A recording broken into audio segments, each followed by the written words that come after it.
हूँ आदर्श सिंह और आज हम लोग ज्ञान मीमांसा और आचार मीमांसा पर चर्चा करेंगे।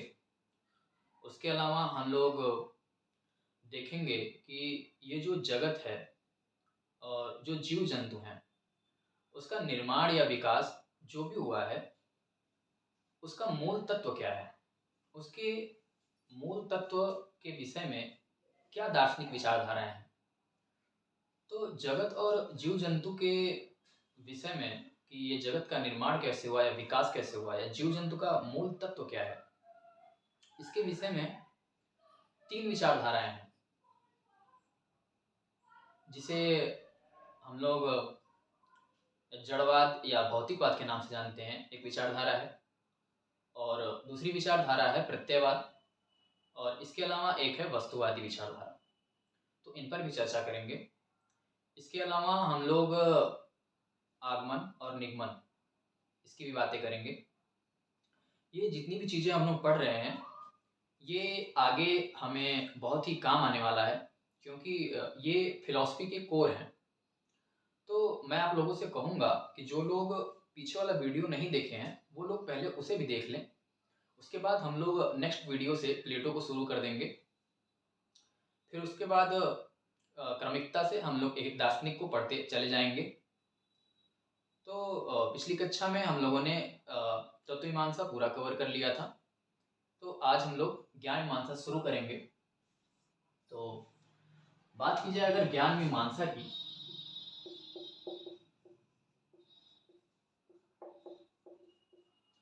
तो ज्ञान मीमांसा इसके शब्द से ही हमें पता चलता है इसका क्या अर्थ है। पहला, ज्ञान मीमांसा, ज्ञान की मीमांसा मतलब ज्ञान का विश्लेषण, ज्ञान की मीमांसा। अब ज्ञान के विश्लेषण में हम लोग किन किन चीजों का विश्लेषण करेंगे, यदि उसको देखा जाए तो सबसे पहले हम लोग देखेंगे कि ज्ञान क्या है।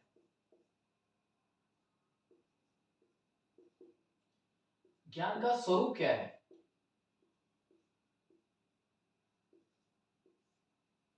फिर उसके बाद देखेंगे ज्ञान की उत्पत्ति के विषय में क्या क्या विचार हैं। ज्ञान की उत्पत्ति, उसके बाद हम लोग देखेंगे कि ज्ञान की सीमा क्या है और ज्ञान की प्रामाणिकता।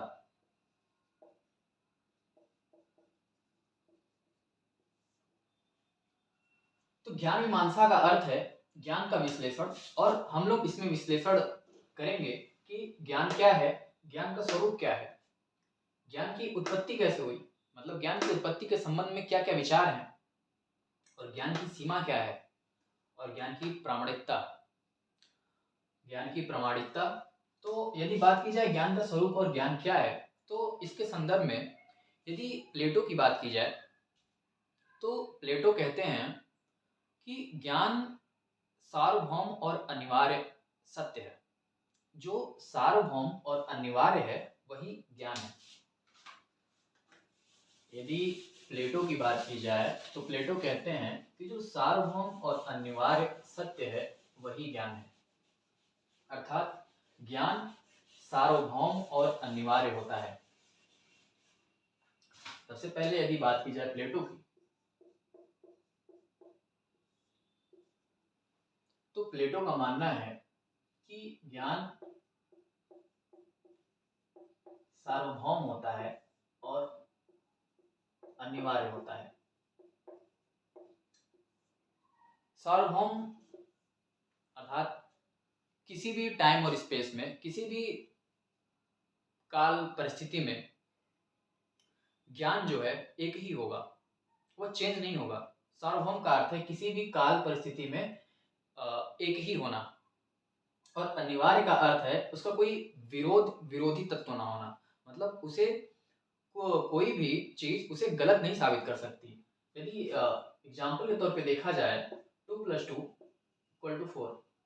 अब यह जो है यह सार्वभौम है, यह किसी भी देश काल परिस्थिति में, मतलब यहाँ पे भी इंडिया में भी 2+2 4 होगा, अमेरिका में भी 2+2 4 ही होगा, और ऑस्ट्रेलिया में भी 2+2 4 ही होगा। और यदि हम कहीं और भी चले जाएं, दूसरे ग्रह पे भी चले जाएं, तो भी 2+2 4 ही होगा।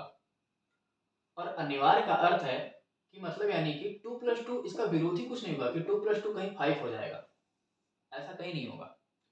2+2 हर जगह 4 ही होगा, इसका कोई विरोधी तत्व नहीं होगा। तो प्लेटो ने कहा कि जो ज्ञान है वो सार्वभौम है और अनिवार्य है। उसके बाद यदि कांट की बात की जाए, कांट महोदय ने कहा कि जो ज्ञान है वो सार्वभौम तो है, अनिवार्य भी है, उसके साथ साथ यह नवीन है, नया है। ज्ञान सार्वभौम होता है, अनिवार्य होता है, और वह नया होता है और यथार्थ होता है। कांट महोदय का मानना है कि जो ज्ञान है, ज्ञान क्या होता है, इनसे पूछा गया तो ज्ञान क्या होता है, इन्होंने कहा कि ज्ञान सार्वभौम है, अनिवार्य है, यथार्थ है और नवीन है। और ह्यूम महोदय कहते हैं कि ज्ञान सार्वभौम और अनिवार्य नहीं हो सकता। ह्यूम ने क्या कहा? ह्यूम ने कहा कि ज्ञान सार्वभौम और अनिवार्य नहीं हो सकता, ज्ञान संदिग्ध है, ज्ञान संदिग्ध है, संशय करने योग्य है। ज्ञान सार्वभौम और अनिवार्य नहीं है। क्यों? उन्होंने ऐसा क्यों कहा? ये संशयवादी दार्शनिक है। इनका मानना है कि किसी भी ज्ञान को ऐसे स्वीकार नहीं करना चाहिए, सभी ज्ञान संशय करने योग्य है। यदि इस एग्जाम्पल की बात की जाए कि 2+2 = 4, यदि ह्यूम की दृष्टि से देखा जाए, ह्यूम ने क्या कहा ज्ञान के बारे में कि ज्ञान जो है वो सार्वभौम और अनिवार्य नहीं है, वो संशय करने योग्य है, उसमें वह सार्वभौम और अनिवार्य नहीं हो सकता, वो संदिग्ध ज्ञान है। कांट ने कहा, प्लेटो ने कहा, जो बुद्धिवादी दार्शनिक हैं, प्लेटो ने कहा कि 2+2 4 होता है और यह सार्वभौम और अनिवार्य है। ह्यूम ने कहा कि यह सार्वभौम और अनिवार्य नहीं है, 2+2 4 हर जगह नहीं होता है। कैसे? उन्होंने कहा यदि जल की 2 बूंदे ले ली जाए, 2+2, जल की 2 बूंदे, 2+2, तो यहाँ कितना होना चाहिए? 4। लेकिन ऐसा होता नहीं है, 2 जल की बूंदे मिला के 4 नहीं हुआ, ये क्या हो गया? एक बड़ी बूंद बन गई। तो हर जगह 2+2 4 नहीं हो सकता है। तो ज्ञान जो है वो संशय करने के योग्य है, वो संदिग्ध है। 2+2, प्लेटो ने कहा 4 हर जगह होगा, चाहे यहाँ हो चाहे कहीं भी हो, हर देश काल परिस्थिति में 2+2 4 ही होगा। लेकिन ह्यूम ने कहा कि हर जगह 2+2 4 नहीं हो सकता है। अगर जल की 2 बूंदे और जल की 2 बूंदे आपस में मिला दी जाए तो 4 बूंदे नहीं होंगी। जल की 2 बूंदे और जल की 2 बूंदे अगर आपस में मिला दी जाए तो एक बड़ी बूंद बनेगी। इसके अलावा यदि एक और एग्जांपल देखा जाए, शेर और बकरी का, 2 शेर प्लस 2 बकरी, क्या होना चाहिए? होना चाहिए 2 शेर प्लस 2 शेर 2 बकरी। तो ऐसा नहीं होगा, यहाँ पे सिर्फ होगा 2 शेर। क्यों? कब तक रहेगी बकरी? जब तक शेर की भूख नहीं है। तो यहाँ पे भी 2+2 4 नहीं होगा, 2+2 2 आ गया, यहाँ 2+2 1 आया, 2+2 1, 2+2 कितना? 2। ह्यूम ने कहा कि जो ज्ञान है वह सार्वभौम और अनिवार्य नहीं है, वो संदिग्ध है। तो हमने देखा कि कांट ने कहा कि जो ज्ञान है वो सार्वभौम, अनिवार्य, यथार्थ और नवीन है। प्लेटो ने कहा कि वह सार्वभौम और अनिवार्य है, लेकिन ह्यूम ने कहा कि ज्ञान संदिग्ध है, संशय करने योग्य है। इन सब पर हम लोग आगे विस्तार से चर्चा करेंगे, लेकिन हम लोग एक कोर डाल रहे हैं जिससे कि हमें आगे पढ़ने में आसानी हो, आगे सारी चीजें हमें समझ में आए, इसलिए हम लोग ये पढ़ रहे हैं। तो हम लोगों ने देखा कि ज्ञान क्या है और ज्ञान का स्वरूप कैसा है। अब यदि ज्ञान की उत्पत्ति की बात की जाए,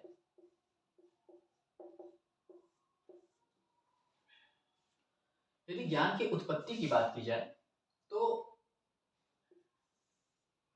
ज्ञान की उत्पत्ति के संदर्भ में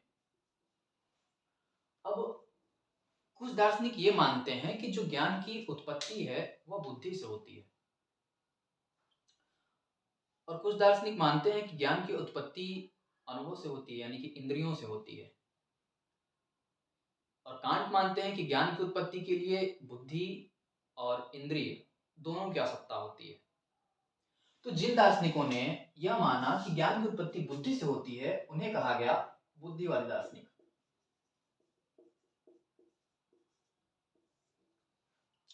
और जिन दार्शनिकों ने यह माना कि ज्ञान की उत्पत्ति के लिए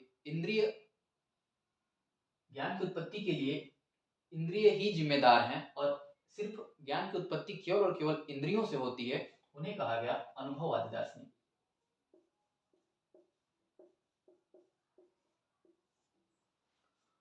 और कांट ने माना कि बुद्धि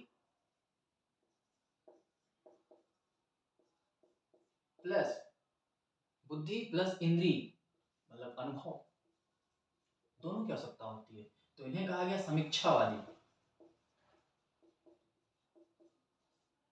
कौन है? कांट। इसमें कौन है? इसमें है आपके लॉक, बर्कले, ये लोग। और इसमें कौन है? डेकार्ट, स्पिनोजा, ठीक है, लेबनिज। तो ये तीन विचारधाराएं उत्पत्ति के संबंध में। जिन दार्शनिकों ने माना कि जो बुद्धि से ही ज्ञान की उत्पत्ति होती है, बुद्धि के अलावा ज्ञान की उत्पत्ति कहीं और नहीं हो सकती। जो बुद्धिवादी दार्शनिक हैं वो यह मानते हैं कि जो ज्ञान है वह जन्म से ही बुद्धि में विद्यमान होता है। ज्ञान कोई नवीन चीज नहीं है। बुद्धिवादी दार्शनिक क्या मानते हैं कि ज्ञान कुछ नया चीज नहीं है, वह जन्म से ही हमारे पास होता है, केवल सुसुप्तावस्था में होता है। और बस जैसे जैसे हमें अनुभव के द्वारा कुछ पता चलता जाता है, वो सुसुप्तावस्था में जो रहता है वो जागृत अवस्था में आ जाता है। तो ज्ञान कोई नवीन चीज नहीं है, ज्ञान जन्म से ही हमारे अंदर विद्यमान रहता है, ऐसा बुद्धिवादी दार्शनिक मानते हैं। अनुभव का उसमें कोई रोल नहीं है। वो कहते हैं कि अनुभव से हमें भ्रामक ज्ञान प्राप्त होता है, अनुभव से हमें कभी शुद्ध ज्ञान प्राप्त नहीं हो सकता। इसके लिए वो एग्जाम्पल देते हैं बुद्धिवादी, कहते हैं कि जैसे हमें सांप को देखकर रस्सी को देखकर सांप का ज्ञान हो जाता है अनुभव से। अनुभव ही तो है कि हमने उसका प्रत्यक्ष किया, रस्सी का प्रत्यक्ष किया और उससे हमें क्या प्राप्त हुआ? ज्ञान। और ज्ञान कैसा? भ्रामक ज्ञान है रस्सी, लेकिन ज्ञान प्राप्त हुआ सांप का। तो बुद्धिवादी दार्शनिक कहते हैं कि जो अनुभव से ज्ञान प्राप्त होता है वो भ्रामक ज्ञान है। लेकिन अनुभववादी दार्शनिक ऐसा नहीं मानते। अनुभववादी दार्शनिक मानते हैं कि जो हमारी बुद्धि है वह कोरे कागज के समान है। कोरे कागज, उस पर कुछ नहीं होता, वो ब्लैंक होता है। अनुभववादी दार्शनिक मानते हैं कि जो हमारी बुद्धि है वह कोरे कागज के समान होता है, उस पर कुछ भी नहीं होता है। जैसे जैसे हमें अनुभव से ज्ञान प्राप्त होता जाता है, उस कोरे कागज पे लिखावट होती जाती है। जैसे ये ब्लैंक है, इस पर कुछ नहीं लिखा है, हम जैसे कुछ लिखते हैं वो लिखता चला जाता है और इस पे ये भरता चला जाएगा। तो वैसे हमारी बुद्धि है, जन्म से उस पर कुछ भी नहीं होता है। जैसे जैसे हम अनुभव प्राप्त करते जाते हैं, उस कोरे कागज पे लिखावट होती जाती है।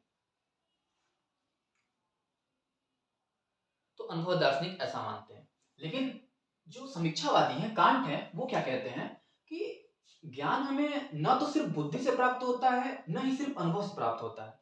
ज्ञान के लिए हमें इन दोनों की आवश्यकता होती है। कैसे?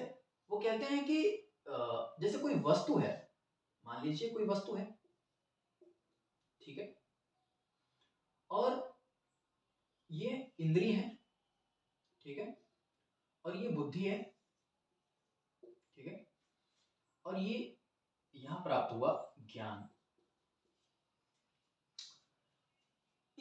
जब ये वस्तु के संपर्क में जब हमारी इंद्रियां आती हैं तो जो ये संवेदना है हमारी इंद्रियों को प्राप्त हुई, संवेदना, ठीक है, संवेदना इंद्रियों को प्राप्त हुई। अब इंद्रियों को संवेदना प्राप्त हुई, अब ये इंद्रियां संवेदनाओं को, जो इंद्रियां संवेदनाओं को प्राप्त किया, मतलब अनुभव से कितना ही मानते हैं कि वस्तु जब इंद्रिय के संपर्क में आती है तो जो संवेदनाएं प्राप्त होती हैं, जो प्रत्यक्ष होता है वही ज्ञान है। लेकिन कांट कहते हैं ऐसा नहीं है, ये जो संवेदनाएं हैं ये कच्चे माल की तरह है, कच्चा माल है ये। कच्चा माल मतलब जैसे कोई मूर्ति है, किसी मूर्ति को बनाना है तो उस मूर्ति को बनाने के लिए हमें क्या चाहिए? उस मूर्ति को बनाने के लिए हमें चाहिए मिट्टी या चूना या जिससे भी उस मूर्ति का निर्माण करना है वो सारी वस्तुएं चाहिए, उसको कहेंगे कच्चा माल। फिर उन सारी चीजों को एक सांचा होगा मूर्ति का, जिसमें हम उसमें उसको डालेंगे तो वो सांचे का रूप ले लेगा और उसके बाद बन जाएगा मूर्ति। तो ये जो संवेदना है वो है कच्चा माल, और ये जो कच्चा माल है, ये जो कच्चा माल जब इंद्रिय को प्राप्त होता है तो मतलब यानी कि अनुभव के द्वारा जब ये प्राप्त होता है तो ये सांचे में जाता है। बुद्धि क्या है? सांचा। ये लोग हम लोग विस्तार से पढ़ेंगे कांट में, लेकिन थोड़ा समझ लेते हैं। बुद्धि क्या है? सांचा। कच्चा माल गया सांचे में, और सांचा उसको ढाल दिया, और ढाल दिया तो क्या बन गया? मूर्ति। ये मूर्ति क्या है? ज्ञान है। जो संवेदना मिली, ये जो कच्चा माल है संवेदना, ये संवेदना इंद्रियों के द्वारा हमें मिली, इंद्रिय से बुद्धि में गई, बुद्धि साचे कार्य किया, साचे से फिर हमें ज्ञान मिला।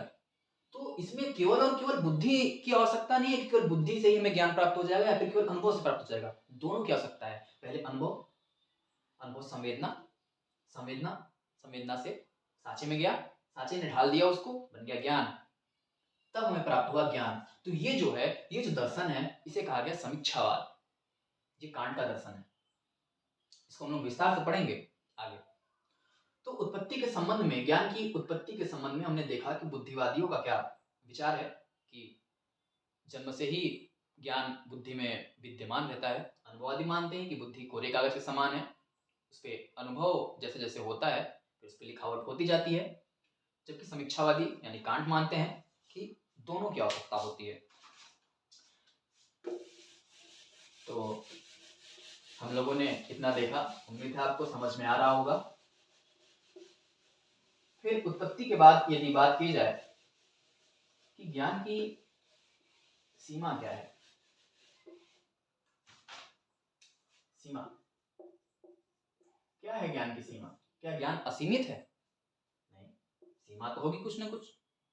तो ज्ञान की सीमा क्या है? अब ज्ञान की सीमा क्या है अगर इस पे बात की जाए,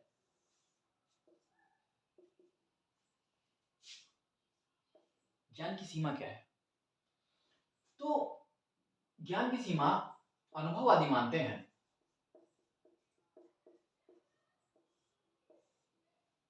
अनुभववादी मानते हैं कि जो अनुभव की सीमा है, अर्थात जो इंद्रियों की सीमा है, वही ज्ञान की सीमा है। इंद्रियां जिस जिस वस्तु का प्रत्यक्ष कर सकती हैं, इंद्रियां जहां तक प्रत्यक्ष कर सकती हैं वही ज्ञान की सीमा है, वही ज्ञान की अंतिम सीमा है। अगर कोई वस्तु इंद्रियों से बाहर है, जिसका हम प्रत्यक्ष नहीं कर सकते हैं, तो उसका ज्ञान प्राप्त नहीं होगा। तो इसलिए अनुभववादी क्या मानते हैं? तो अनुभववादी कहते हैं जो इंद्रियों की सीमा है वही ज्ञान की सीमा है। मतलब जो अनुभव की सीमा है, अनुभव की सीमा ही ज्ञान की सीमा है।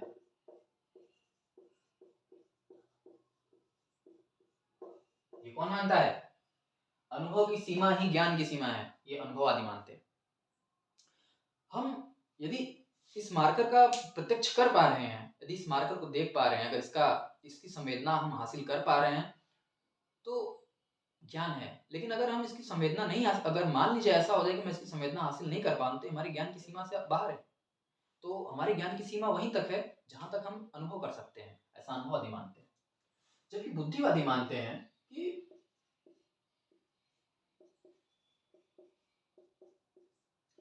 जो ज्ञान की सीमा है वो बुद्धि की सीमा है।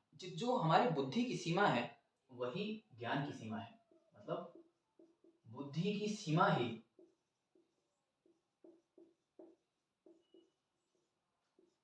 ज्ञान की सीमा है।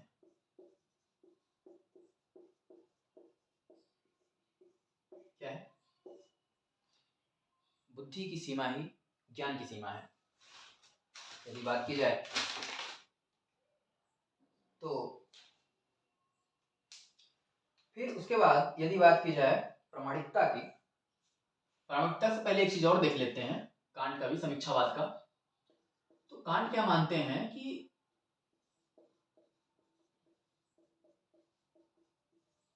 जो समीक्षावादी दार्शनिक है कांट, वो मानते हैं कि जो ज्ञान की सीमा है वह उस कच्चे माल, जो भी अभी मैंने बताया ना कि ये संवेदनाएं जो है, संवेदना अर्थात कच्चा माल जिससे ज्ञान बनेगा, ये जितना अधिक होगा, कच्चा माल, जैसे मूर्ति हमको बनाना है तो कच्चा माल जितना अधिक होगा ज्ञान हमें उतना ही कच्चा माल जितना अधिक होगा मूर्तियां उतनी ही ज्यादा होंगी। अगर कच्चा माल कम है तो मूर्तियां कम बनेंगी, कच्चा माल अधिक है तो मूर्तियां ज्यादा बनेंगी। उसी प्रकार संवेदना ज्यादा है तो ज्ञान ज्यादा होगा, संवेदनाएं कम है तो ज्ञान कम होगा। तो कांट का मानना है कि ज्ञान की सीमा संवेदनाओं पर निर्भर करती है। संवेदनाएं जितनी अधिक होंगी ज्ञान उतना अधिक, संवेदनाएं जितनी कम होंगी ज्ञान उतना कम।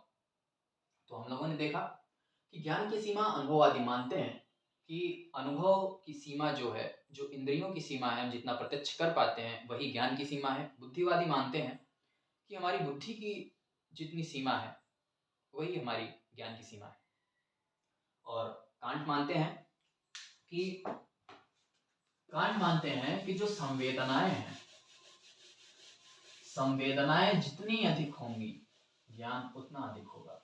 मतलब ज्ञान की सीमा किस पे निर्भर करती है? संवेदनाओं पर, उस कच्चा माल पर। जितना अधिक कच्चा माल उतनी ही अधिक मूर्तियां, जितना कम कच्चा माल उतनी कम मूर्तियां। अब यदि बात की जाए प्रामाणिकता की, ज्ञान की प्रामाणिकता। अब प्लेटो ने कहा कि ज्ञान सदैव प्रामाणिक है। उनका ज्ञान क्या है? अभी बताया था। उनका ज्ञान वह है जो सार्वभौम है, अनिवार्य है, 2+2=4। उन्होंने कहा कि जो ज्ञान है वो सदैव प्रामाणिक है।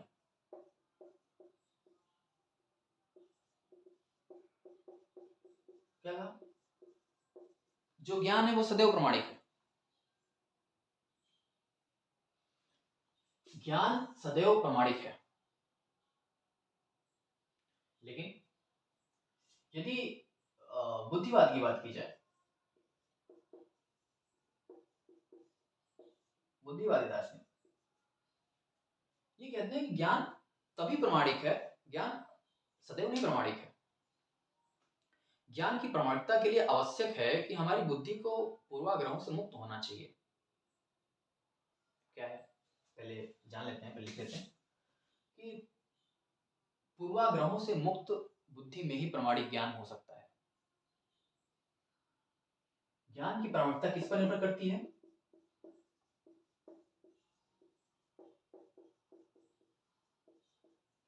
ज्ञान की प्रामाणिकता निर्भर करती है पूर्वाग्रहों से मुक्त बुद्धि पर।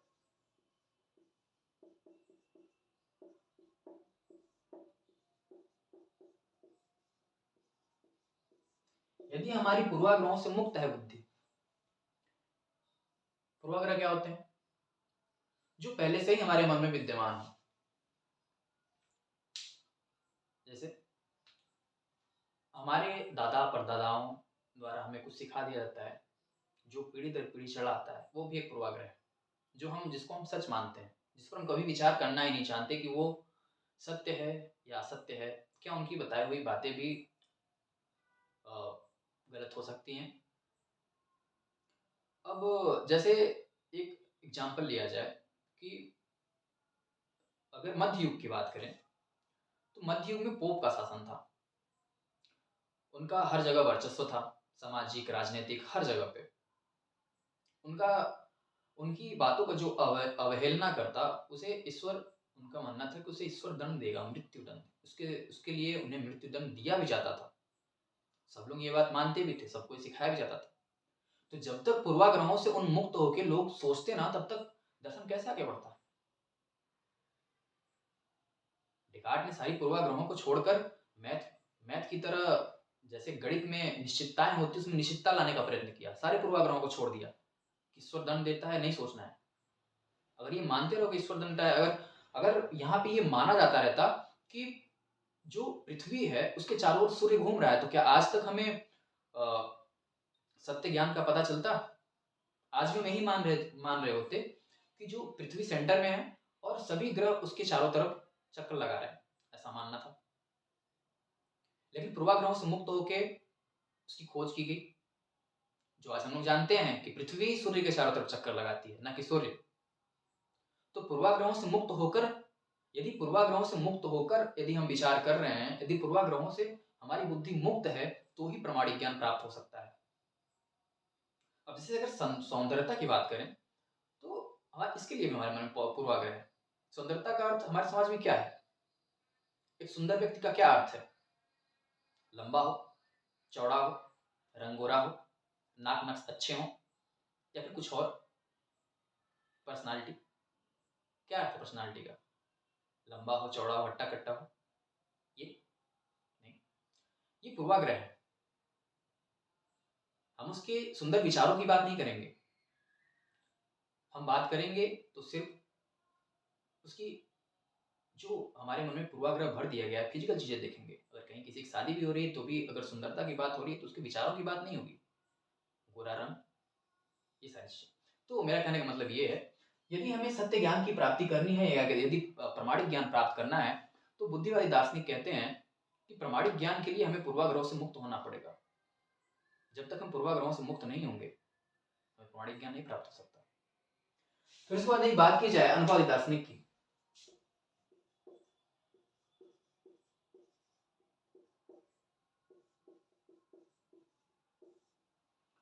अनुभववादी दार्शनिक कहते हैं कि ज्ञान वही प्रमाणिक है जो हमें इंद्रियों से प्राप्त होता है। उसके अलावा अन्य कोई भी ज्ञान हो तो वो प्रमाणिक नहीं है। प्रमाणिक ज्ञान केवल और केवल इंद्रियों से प्राप्त होता है। जबकि ह्यूम आ जाते हैं, जो कि संशयवादी हैं। ह्यूम कहते हैं कि अनुभव से प्राप्त ज्ञान कभी भी प्रमाणिक नहीं होता है। क्या कहते हैं? ये संशयवादी दार्शनिक हैं। अभी थोड़ी देर पहले बात की इन पे।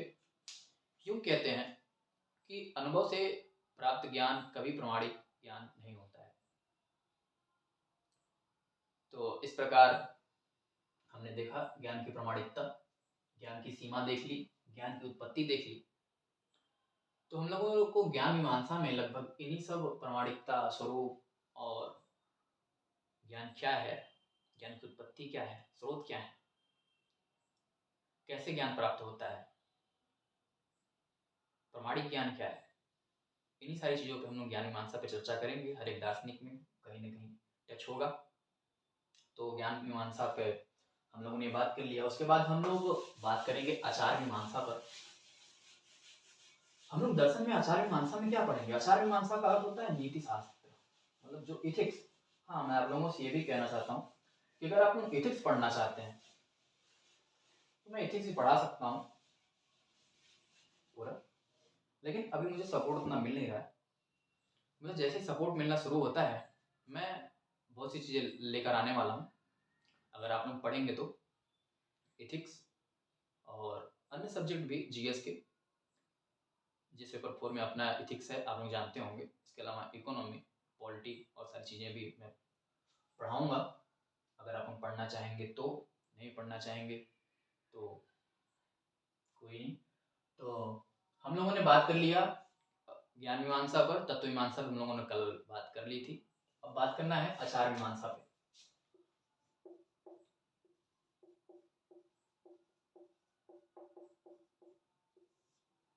आचार मीमांसा क्या है? आचार मीमांसा, आचार्य मीमांसा में मुख्यतः हम लोग बात करेंगे बंधन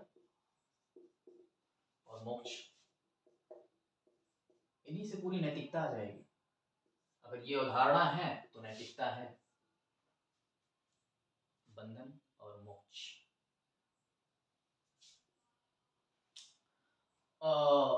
क्या है बंधन, क्या है मोक्ष?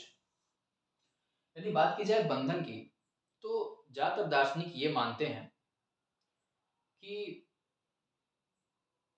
बंधन अज्ञानता का कारण होती है। बंधन कारण क्या है? अज्ञानता। हम सत्य नहीं जानते हैं, हम लोग अज्ञानी हैं। हम लोग जिस दिन सत्य जान गए, जिस दिन अज्ञानता दूर हुआ, उस दिन हम मोक्ष प्राप्त कर जाएंगे।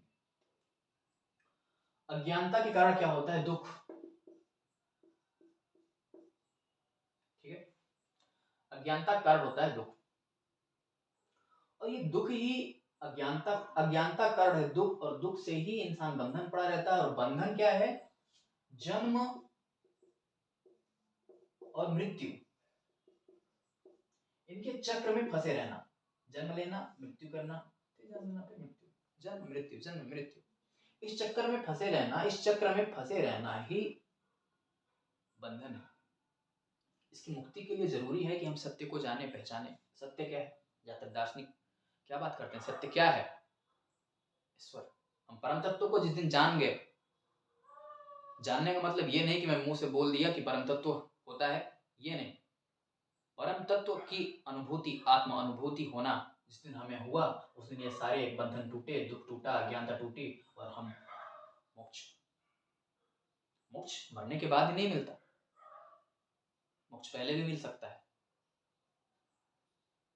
मोक्ष का अर्थ मृत्यु के बाद नहीं है। हाँ, और ये आप लोगों को एक बात बता दें कि पश्चिम में, जैसे जहाँ पे क्रिश्चियन लोग ज्यादा हैं, यहूदी हैं, मुस्लिम्स हैं, पश्चिम साइड में, पश्चिम में मोक्ष की अवधारणा नहीं है। पश्चिम में स्वर्ग की अवधारणा है। स्वर्ग, स्वर्ग की अवधारणा है पश्चिम में। स्वर्ग मतलब उनका मानना है कि यदि हम अच्छे और नैतिक कार्य करेंगे, नैतिकता ऐसा मीमांसा है, इससे जुड़ा हुआ है, नैतिकता आएगी ना स्वर्ग के जाने के लालच में, कि अगर हम अच्छे और नैतिक कार्य करेंगे, लालच क्या अच्छा है, ये एक अवधारणा है, स्वर्ग की अवधारणा, तो हमें स्वर्ग मिलेगा। यदि हम नियमों का पालन करते हैं तो हमें स्वर्ग मिलेगा। लेकिन हमारे पूर्व में इंडिया, चाइना और सब जो से वहाँ पे हैं, यहाँ पे मोक्ष की अवधारणा है। यहाँ अपनी अज्ञानता को दूर करके मोक्ष को प्राप्त करते हैं, न कि स्वर्ग की अवधारणा है। यहाँ पे मोक्ष की अवधारणा है। और मोक्ष क्या है? जैसे ही ये बंधन टूटा, जन्म मृत्यु का ये टूटा, हमें मोक्ष मिल गया। हमें जीते जी भी मोक्ष मिल सकता है। तो आचार्य मीमांसा के अंतर्गत हम लोग बंधन और मोक्ष की बात करेंगे। ये नॉर्मली सभी दार्शनिक यही मानते हैं कि बंधन का कारण अज्ञानता है, अविद्या है। शंकराचार्य मानते हैं अविद्या। तो हम लोग आचार्य मीमांसा में ये बातें करेंगे आगे। मैं आप लोगों को बार बार बता दूं कि आप लोग पीछे वाली क्लास भी देख लीजिएगा। ये वाली का क्लास तो बहुत इंपॉर्टेंट है। और उसके बाद हम लोग प्लेटो शुरू करेंगे। अगर हम लोग ये सारी चीज़ें पढ़ लेते हैं तो हम लोगों को आगे कुछ भी समझने में उतना दिक्कत नहीं होगा। लेकिन अगर हम लोग ये नहीं पढ़ते हैं तो हम लोगों को आगे शब्दों को समझने में और चीज़ों को समझने में दिक्कत होगी। तो अब यदि बात की जाए इस जगत की, हमारी आपकी,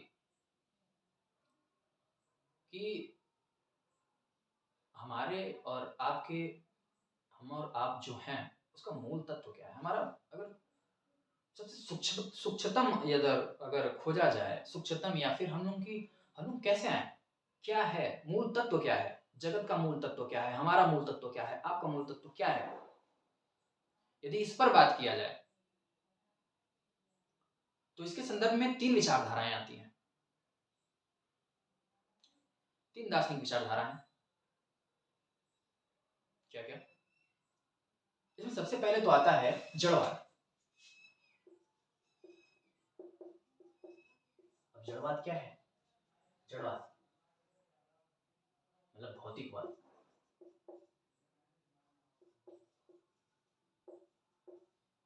कौन है जड़वादी, क्या मानते हैं ये? तो यदि इनकी बात की जाए, जड़वादी दार्शनिक, जो भौतिकवादी दार्शनिक है, इनका मानना है कि जो मूल तत्व है वह जड़ है, जड़ वस्तु है,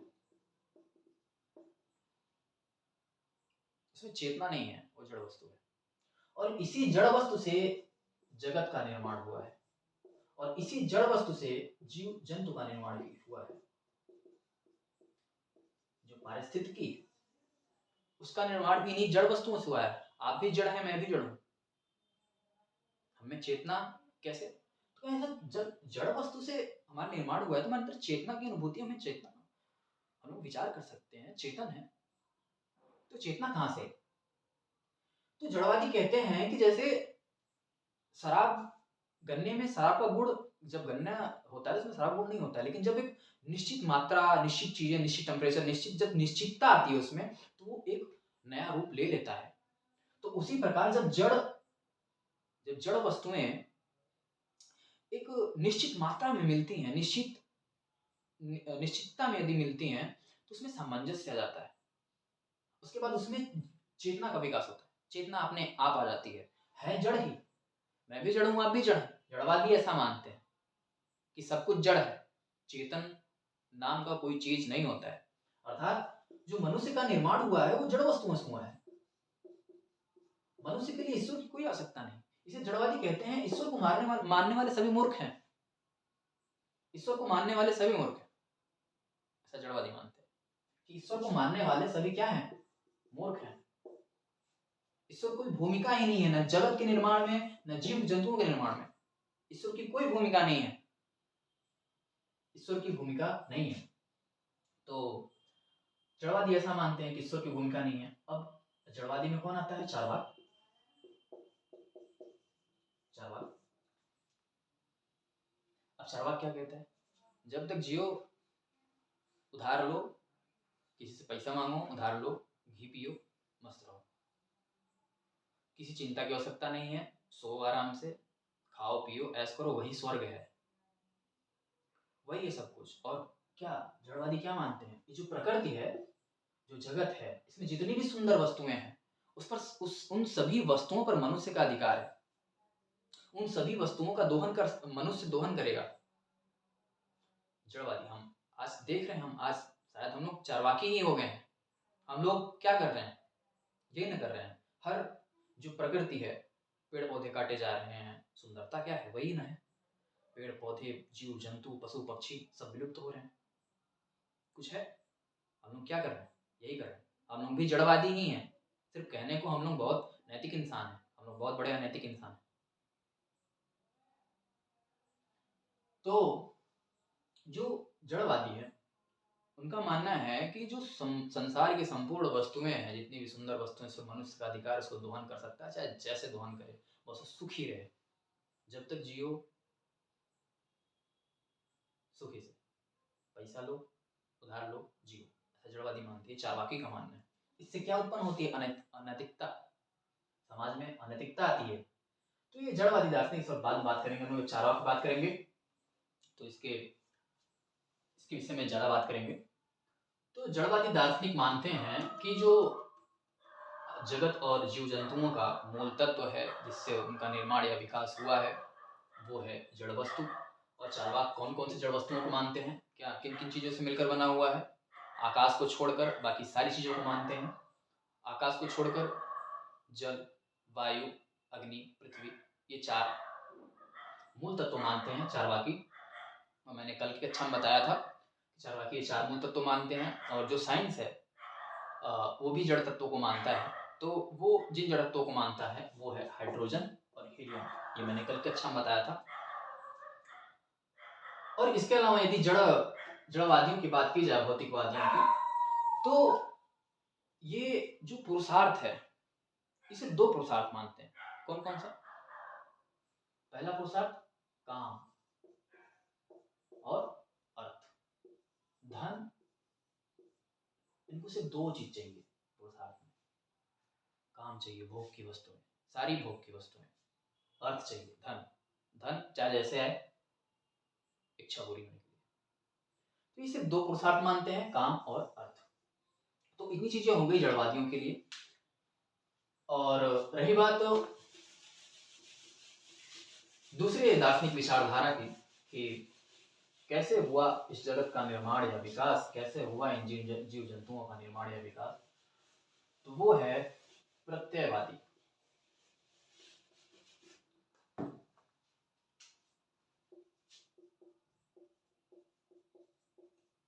प्रत्ययवादी दार्शनिक।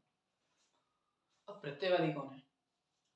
प्रत्ययवादी मानते हैं कि जो मूल तत्व है वो है परम चेतन, और ये जो परम चेतन तत्व है यही ईश्वर है, यही ईश्वर है। प्रत्ययवादी मानते हैं कि जो जगत का निर्माण हुआ है वह परम चेतन से हुआ है।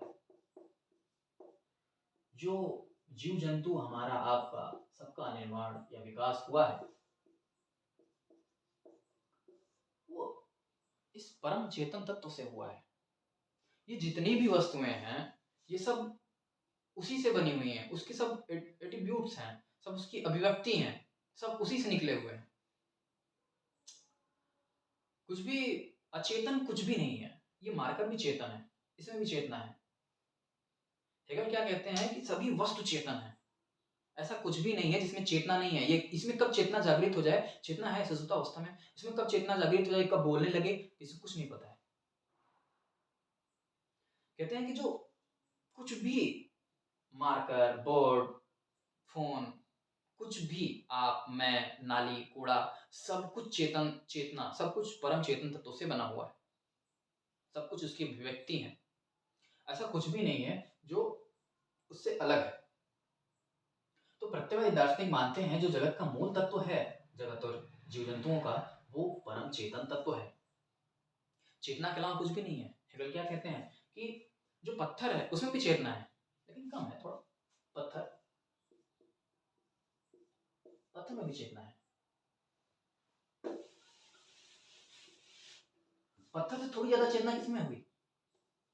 क्या? पत्थर से थोड़ा ज्यादा चेतना पेड़ पौधों में है।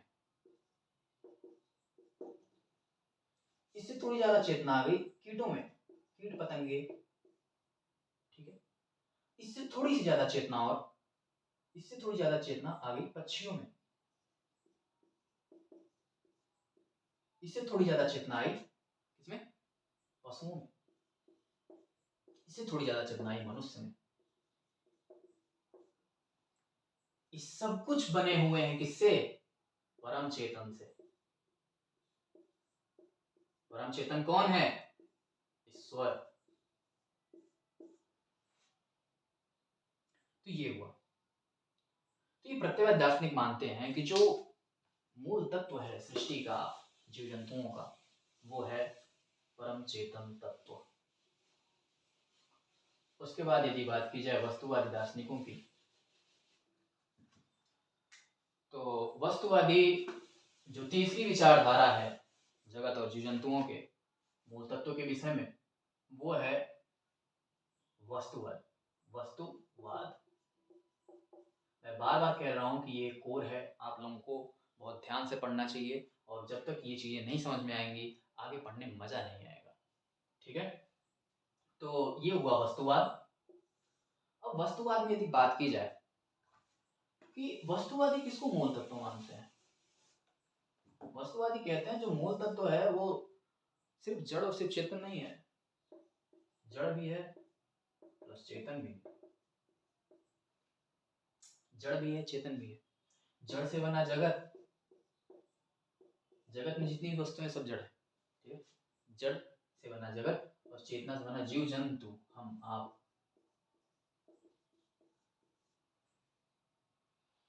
इसमें जो वस्तुवादी दार्शनिक हैं वो मानते हैं कि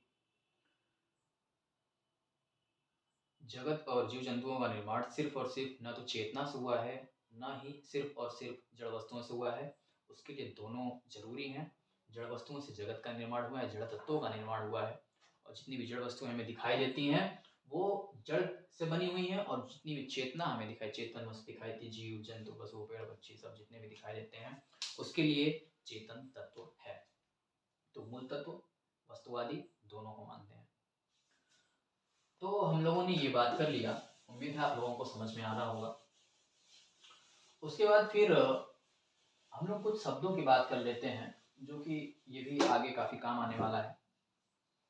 तो इसमें सबसे पहले हम लोग देख लेते हैं पद्धति है, दो पद्धतियां हैं, आगमन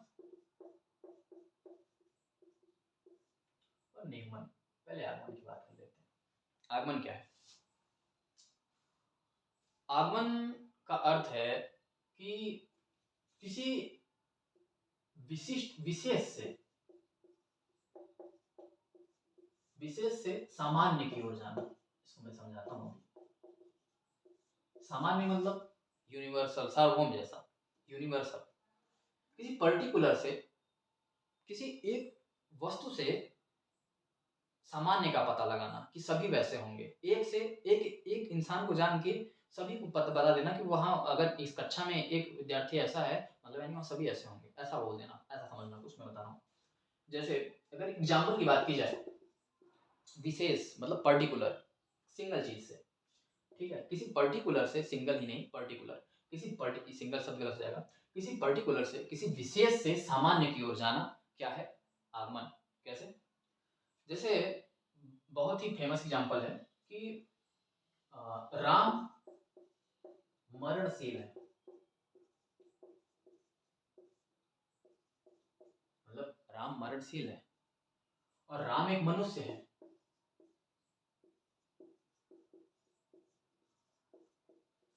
राम मरणशील है, राम मनुष्य है। इसका अर्थ है सभी मनुष्य मरणशील है, सभी मरणशील है। ये सामान्य, एक पर्टिकुलर इंसान की बात हो रही थी, वो मरणशील है, मरेगा, कभी न कभी मरेगा। एक पर्टिकुलर इंसान की बात हो रही थी कि राम मरणशील है, और उससे हम लोगों ने पता कर लिया कि वो मरणशील और एक मनुष्य है। इसका अर्थात है सभी मनुष्य मरणशील है। तो एक पर्टिकुलर से हम लोग सामान्य की ओर आ गए, मतलब एक विशेष चीज से हम लोगों ने सभी का पता लगा लिया कि सभी मरणशील है। तो ये जो पद्धति है, ये कहलाती है आगमनात्मक पद्धति। तो विशेष से सामान्य की ओर जाना, विशेष से सामान्य की ओर जाना जो है वो है आगमनात्मक पद्धति। और यदि निगमनात्मक पद्धति की बात करें तो उसमें होगा सामान्य से विशेष की ओर जाना, मतलब यूनिवर्सल से किसी पर्टिकुलर का पता लगाना। जो यूनिवर्सल है उससे किसी पर्टिकुलर का अनुमान लगा पता करना। जैसे हम लोग बात कर रहे थे निगमन की, आगमन हो गया। अब निगमन में क्या है? सामान्य से, यूनिवर्सल से विशेष की ओर जाना, सामान्य से विशेष। उसी को उल्टा कर दीजिए, सभी मनुष्य मरणशील हैं, हम लोग जानते हैं सभी मनुष्य मरणशील हैं, सभी मरेंगे कभी न कभी। राम एक मनुष्य है, राम एक मनुष्य है, अतः राम भी मरणशील है।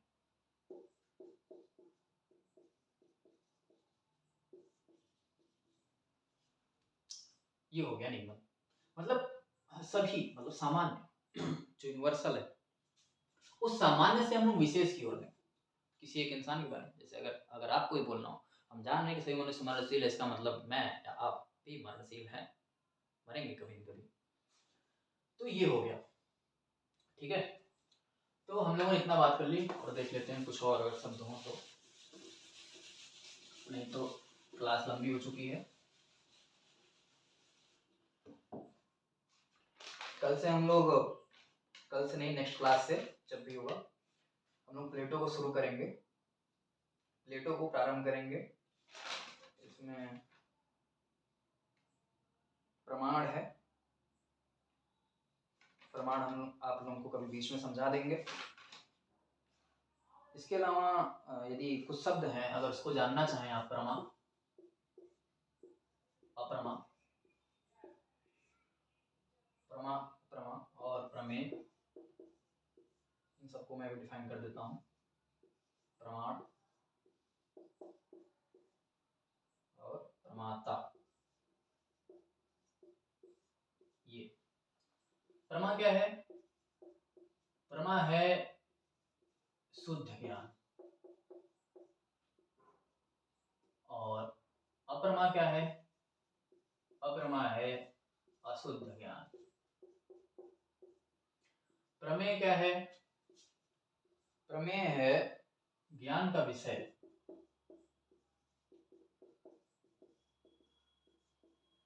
और प्रमाण क्या है? प्रमाण है ज्ञान प्राप्ति का साधन।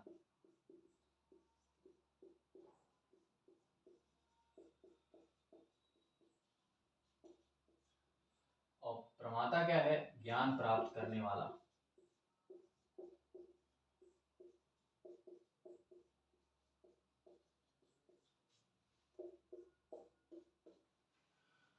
प्रमा मतलब शुद्ध ज्ञान, प्रमाता ज्ञान प्राप्त करने वाला।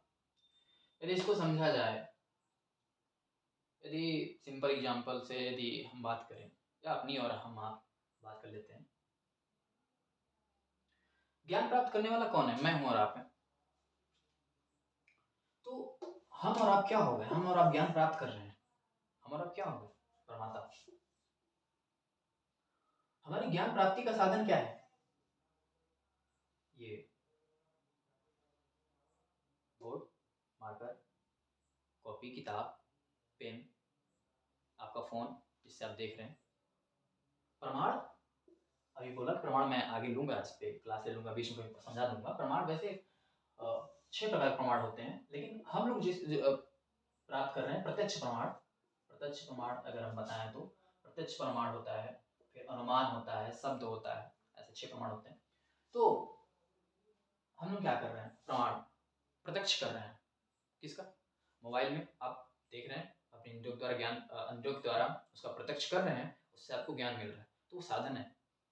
साधन है। प्रमाण क्या है? साधन है। ठीक है, प्रत्यक्ष प्रमाण जिससे हमको ज्ञान मिल रहा है। ठीक है, अब ज्ञान का विषय क्या है? जो ज्ञान प्राप्त करने वाले। अप्रमा, अगर हम सही ज्ञान प्राप्त करते हैं तो शुद्ध ज्ञान प्राप्त करते हैं। अप्रमा, शुद्ध ज्ञान प्राप्त करते हैं। प्रमा। तो ये प्रमा, अप्रमा, प्रमेय, प्रमाण, प्रमाता, ये हो गए शब्द। तो इतनी चीजें हो गई। तो और बाकी चीजें हम लोग बाद में डिस्कस करेंगे, क्लास काफी लंबी हो गई है मेरे हिसाब से।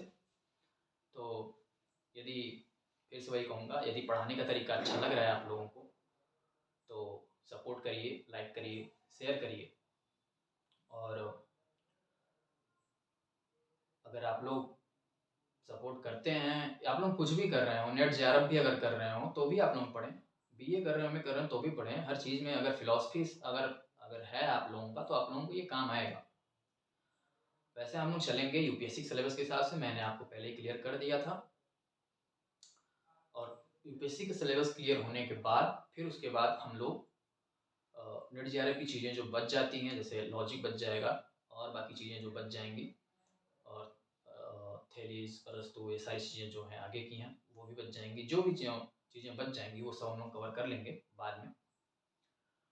तो आज के लिए इतना रखते हैं, बाकी थैंक यू।